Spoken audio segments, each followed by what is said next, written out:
Hi, I'm your host Dave Kemp, and this is Future Ear Radio.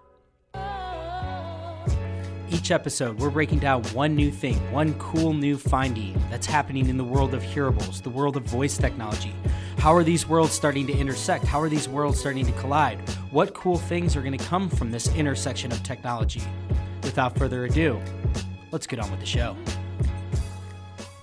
So for today's episode of the podcast, you will be hearing a recording of the Project Voice panel that Andy Bellavia and I participated on, titled The Emergence of Hearables, which was moderated by Bradley Metrock. We're going to go ahead and get started, so we're not the ones running behind. My name is Bradley Metrock. I'm producer of Project Voice. I do a lot of other things.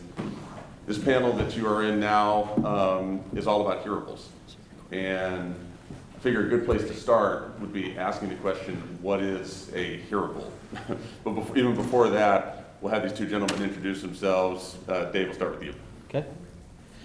Thank you, Bradley. So my name is David Kemp. I am with Oak Tree Products. We are a supplier of clinical supplies and assistive listening devices to the hearing healthcare professional.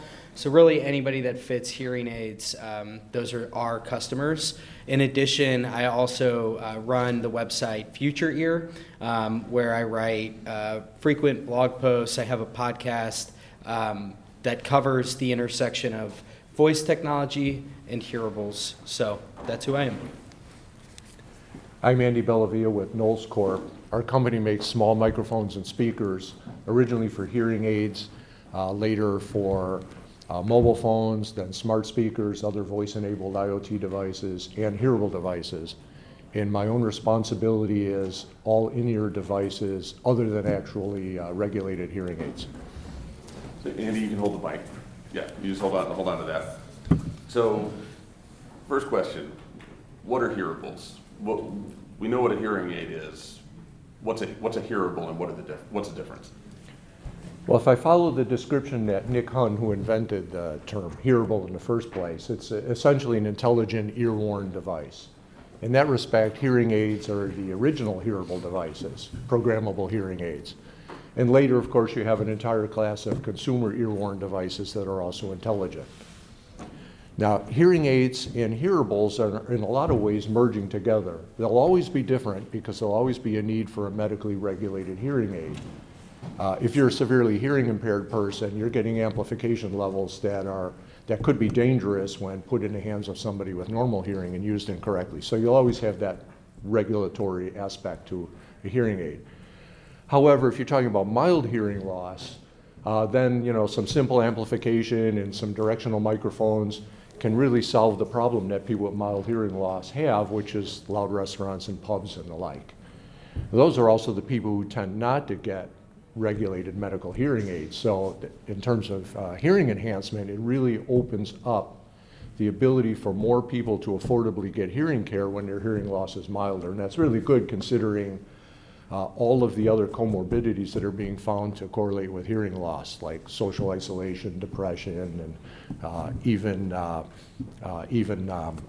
Dementia. Thank you. I couldn't come up with the word dementia. But hearables also are doing a lot of other things today. The biggest one, I think, is voice enablement, because now as hands-free voice is possible in a hearable device, it opens a lot of new avenues, especially for accessibility. If you are, for example, mobility impaired or dexteriously impaired in any way, then with a mobile phone and a voice-enabled hearable device, you can be anywhere, out on the street, what have you. You can use the internet, you can send messages, you can get voice navigation, all without having to tap on the screen. And you also have a number of functions too. You have noise cancellation, which serves the purpose of protecting your hearing in the first place, and also biometric capability with heart rate sensing, and now you see even blood pressure coming to ear-worn devices. Those things are starting to flow into hearing aids as well. For example, the ones I wear are Bluetooth connected, and I talk to Google Assistant through them all the time. So the two categories are actually merging, even if one of them will always remain regulated and the other one not. Cool, thank you for that. So Dave, question for you, and Andy was delving into it a little bit. So knowing what a hearable is, we're here learning about voice. So how do these two worlds intersect? How does the emergence of voice technology supplement and support and help grow hearables? So, there we go. I think at this last CES, there were a couple really big developments. And I think if you look at hearables across the last few years, a lot of what's been happening is sort of like the underlying technology is maturing to facilitate a lot of the really cool things that we're just now starting to see. So this year at CES, the Bluetooth Special Interest Group, which is chaired by Nick Hunn, the one that termed hearables, he wrote a blog post and he issuing this new Bluetooth protocol, Bluetooth LE audio, low energy audio. It's actually a Bluetooth protocol that hearing aids have been using for a while. And the reason these are so important, these types of Bluetooth protocols and advancements, is that when you're talking about a really small device, you only have so much room that you can allocate for the battery. The battery isn't really what's being innovated on, it's the actual processors and it's the way in which you preserve and extract that battery. And so when we start to see these new Bluetooth protocols rolled out, they introduce power-saving capabilities, but they also introduce just like entirely new ways that the devices can interact and the software within the devices can interact. And so a really good example of that is the ability that without any interruption into your media that you're streaming, so say you're working out, you're running, whatever it might be, you're listening to music, you can now have a voice assistant, for example, be overlaid in almost in a separate channel communicating to you. So you could have, that voice assistant. It's, in some way tethered to the biometric data that's affiliated with the hearable that you're wearing or your Apple Watch or something like that. And it's actually giving you updates as you go. So it's saying, without interrupting you, it's like reading out blood oxidation levels or, heart rate variability, all these different metrics that can now be captured. You saw the partnership recently where you can pay at the pump, with ExxonMobil and Amazon now just using Alexa. If you kind of follow that trajectory out, you can imagine a scenario where you're kind of slowly paying for more and more things with Alexa. If you have a hearable device in, you would be able, using this new Bluetooth protocol, you would be able to constantly transact purchases without ever having to interrupt your media. So again, these seem like small sort of incremental things, but they're the types of things that they become a reoccurring type thing, and it would get kind of annoying if you constantly were having to interrupt the things that you're doing in order to perform certain functions. So the underlying technology is maturing, and I think that's kind of been the case both with the hardware, and now we're starting to see with some of the different like wireless technology that is ultimately going to facilitate the ability to sort of seamlessly interact with voice assistants and voice technology in general, but maintaining the high customer satisfaction levels and experience that they've had. Cool. So, Andy, Dave was just talking about conversational commerce being one of a trend that is manifesting itself in hearables. What's maybe another trend or two that either out of CES or before that you and Knowles are keep an eye on in terms of hearables and voice heading into 2020? Yeah, the biggest problem with hearables today is the battery life. Kind of 5 hours is more or less standard. It's not long enough for ubiquitous wear throughout your day, but we've been working on lower power speakers and lower power microphones to increase the battery life of the devices, and the people making the chipsets for hearables are also doing the same. And now you have the new Bluetooth standard, which will also be lower power. Because we're very bullish on ubiquitous voice. And you can see it already, like these hearing aids here, they get an easy 18 hours before they need recharging. I mean, they're meant to be worn all day.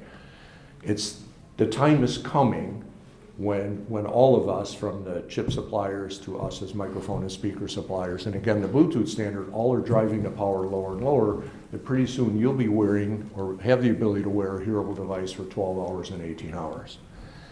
Now, that coupled with what's happening in the voice space and according to the new Bluetooth standard really open a world of possibilities, which we're keeping a close eye on. One thing about the new Bluetooth standard is the ability to broadcast audio. This is another crossover with hearing aids, because the hearing aids had a system called a telecoil system where you could broadcast audio through a magnetic induction loop. It's actually the same system used for charging your phone wirelessly. So if you have a telecoil in your hearing aid, you go to a movie theater, you can have the audio broadcast to your hearing aids. Well, now you'll be able to do that with hearables. And now you can have location-specific voice experiences. For example, if you have a Bluetooth transmitter in a store, you can have a voice experience within the store broadcast to your hearable devices. And so our part in this is to help increase the battery life longer and longer so that people can wear them throughout their day. And then as voice experiences are being created and broadcast experiences are being created, then we see more and more adoption of hearable devices in everyday use. Can I touch on this? Please, yeah. Okay, so I think this idea is like pretty profound because there's so many different applications of sharing audio. So for example, like Andy mentioned, you could do it in mass settings. So you could do a game, like say you're at a football game and they all have wireless Wi-Fi now within a lot of the stadiums. The next progression would be that you could basically just stream the audio, whether it's like the in-game audio or you could do even like a broadcast audio directly to your AirPods, your hearing aids, whatever you have. So you basically would opt into this group channel. Another application would be if you're, maybe you're a group of hearing impaired individuals or, some people have losses at the table. You could basically create using what will probably come from this are like remote microphones will be all over the place. And you could have a remote microphone that you sit in the middle of the table and everybody sort of joins into that audio. And so if you're at a noisy restaurant, you basically would all be streaming like a real isolated feed to everybody. So you can imagine like those are a few different applications. You can imagine teenagers who tend to be the ones that push the envelope as to how these new applications are done. I think this is going to really set the stage for a social element to really come into the audio world as it becomes a really a cool thing to not only share music but be sharing the content that you're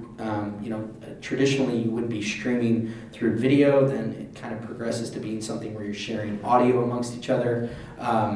And I just think that this idea of augmented AR, so you could have, you're walking through a conference hall and, you basically would opt in to allow for the stream to toggle between your device. So you would basically walk, and as I approach room 4, we have pre-recorded Bluetooth messages for each of the sessions describing what you would be walking into. So you can imagine that being applied to tours or games. So again, all of this is being facilitated by improvements in the wireless technology. That's sort of the underlying technology here that wasn't previously feasible. And now we're starting to see that underlying technology mature to the point to allow for really hearables-centric applications that were previously not available. So you're telling me that soon we'll be able to broadcast to all attendees in real time whenever we want to? Pretty much, yeah. You would. I mean, everybody here within a particular proximity, if you're, close enough to that audio source, that's one of the big things with this is that it's, it allows for multiple users tied into one audio stream. So whether it's 3 people sitting on a flight and you're all streaming through your AirPods, one iPad, or if it's every person here at Project Voice that is tethered to the audio stream or the audio stream network, where you're, based on where you are, your geolocation is the determining factor that's toggling you between different audio sources. It's very Borg-like. I got a question for you, and then we'll open this up to audience Q&A. So I just left a press briefing that we did with Mercedes, and the question was raised, and there was a discussion about why Mercedes decided to go with Nuance, which is now Cerence, and SoundHound in the car, versus Amazon, versus Google, versus Samsung, or any number of countless other options. And part of it was being able to control their own destiny in terms of the functionality of it, and part of it was concerns around data security and privacy and management of those responsibilities. What do you think we're going to see? And I'll let you both of you answer whatever order you want to go in. But what do you think we're going to see with hearables? Do you think that we're going to see more sort of carve their own path and step away from Amazon and Google's ecosystems and Samsung, or do you think that we're going to see embracing of it? What do you think we're going to see? Well, in hearable devices, we're a long way away from being able to, supply an independent voice assistant within the device, right? It has to be, other than basic functions, you can do volume up, volume down, locally in the edge through the processor, but voice assistant access is going to have to be through the cloud, and that means it's going to be with the major players for the time being. Google in particular, if you look at what they've been doing lately and the recent announcements they've made, Google really seems to be driving at creating a voice operating system. And that means you will be able to operate all apps on an Android phone by voice. You can see them going with their own first-party apps. For example, I can, without touching my phone, I can ask for walking directions somewhere, and I can get it. I can have text messages read to me, and I can reply to them. And a few third-party apps have hooked into it already. For example, within my family, we use Facebook Messenger as the messaging service. And if a Facebook message comes in through these, I can ask for Google to read my messages and then reply to them. So it has to be cloud-based in a hearable device for now. You don't have the wherewithal to build the assistant inside the in-ear device.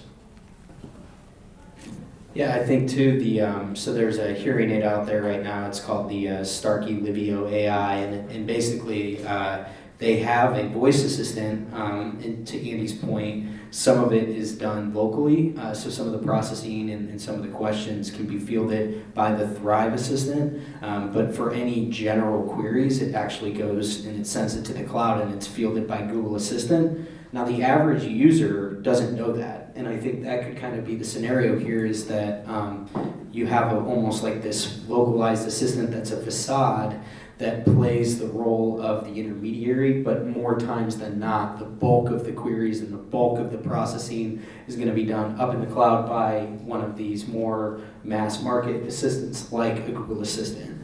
Yeah, I'm going to add to that too, and that is with the localization capability that's built into the new Bluetooth standard, individual restaurants or stores or sports bars, they can create their own brand experience because you're not actually using a voice assistant.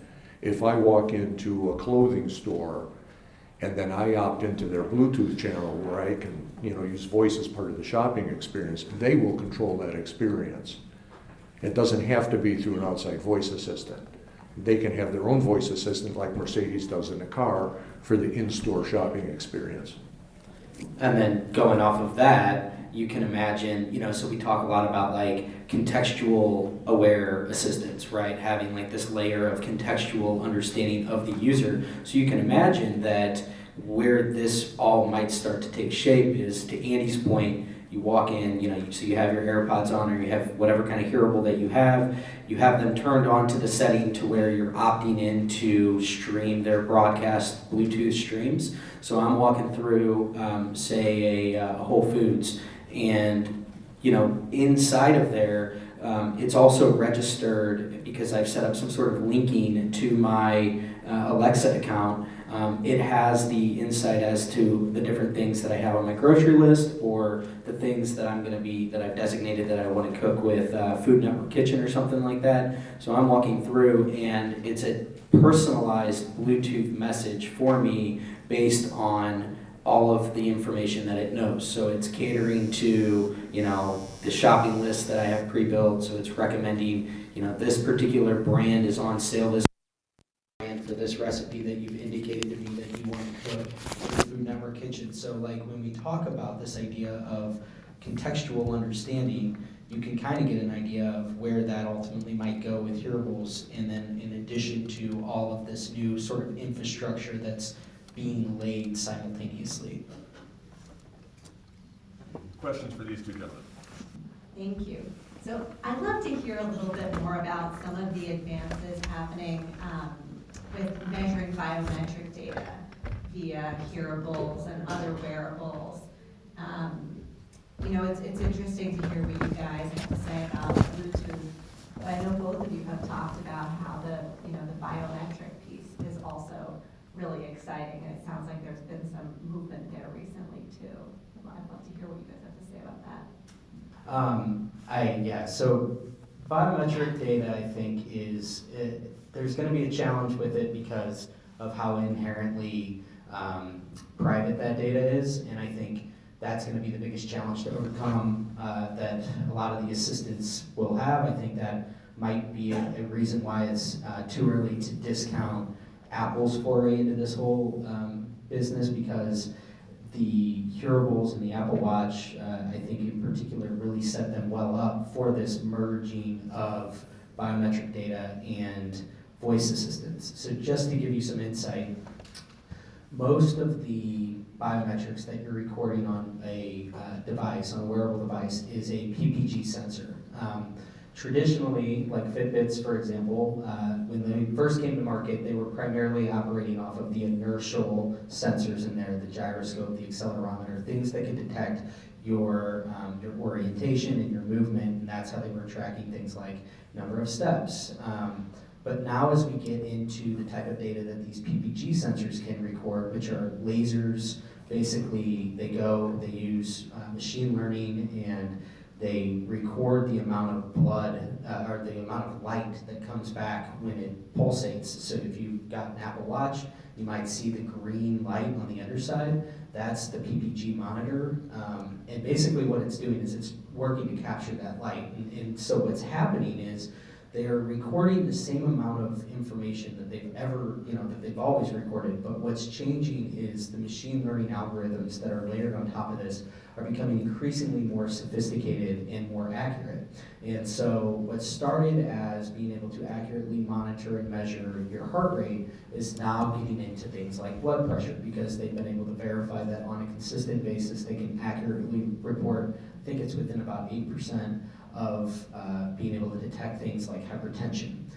So as this type of sensor goes on, there's going to be more and more kinds of data that can be assessed, and you think about how this ultimately might take shape, as it combines with a voice assistant. You could see a scenario down the line where your voice assistant is proactively notifying you of things that it's identifying in your data, because you've essentially, over the course of time, you've established a baseline, you've established a benchmark with your own longitudinal health data, so that you can then see, okay, this is what my average heart rate looks like. And whenever there's a deviation from that, I can be alerted, and you can kind of see how you can get deviations and baselines set for a whole wide array of things, so that at a certain point, your voice assistant almost is playing the role of a nurse, where it's identifying these things through the machine learning algorithms, and it's saying, you're at risk of this, you're at risk of this, would you like me to schedule you an appointment with your doctor? That kind of thing is really starting to take shape as, again, a lot of the underlying and the infrastructure is being built out around it. Yeah, you see some of this taking place in sport devices already. There's a couple of companies, well, there are multiple companies who have heart rate sensors and sport hearables, and there's a couple who are now tying that to an AI training assistant. So if I go running, for example, it'll give me coaching instructions according to my heart rate. And you also see health monitoring for people who are higher at risk in a more localized way. And I'll use the example of the Starkey hearing aid again. They've already got fall detection built into the hearing aid. And so you can assign a couple of people to be notified if the hearing aid detects that a person has fallen. And they're working towards building a heart rate sensor into the hearing aid as well. So you have continuous monitoring. And it's all done on a localized basis. You're not necessarily streaming anything to your doctor or to the cloud. You don't have to worry about the privacy risk. But if it detects a strong anomaly in heart rate, it's going to alert the people that you designated. It's another interesting application in a device that is worn mostly by people of advanced age. We have time for one more question.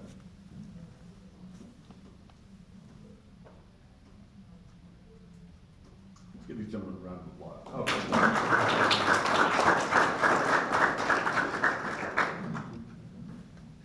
You guys talked about the new Bluetooth standard.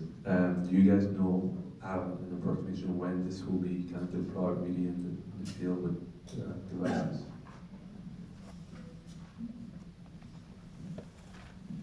It'll actually take years to roll out because now that the standard is defined, really the big break point will be when mobile phone companies start adopting it within their phones. Some companies are already ready because this standard's been being worked on for a couple of years. And so there are people in the hearing aid world and also in the hearable chip world who are prepared for this in advance. But it'll take a couple of years to be widely deployed in auditoriums like this one. This one may, for example, have a telecoil loop in it for hearing aids, but it'll take a while before they start installing the Bluetooth transmitters. And especially it'll take a couple of mobile phone development cycles before it's incorporated into the phones. So I think you're looking at broad deployment probably in 3 to 5 year time frame. Gentlemen, thank you very much. Let's get into another round. Thanks for tuning in today. I hope you enjoyed this episode of Future Ear Radio. For more content like this, just head over to futureear.co, where you can read all the articles that I've been writing these past few years on the worlds of voice technology and hearables and how the two are beginning to intersect. Thanks for tuning in, and I'll chat with you next time.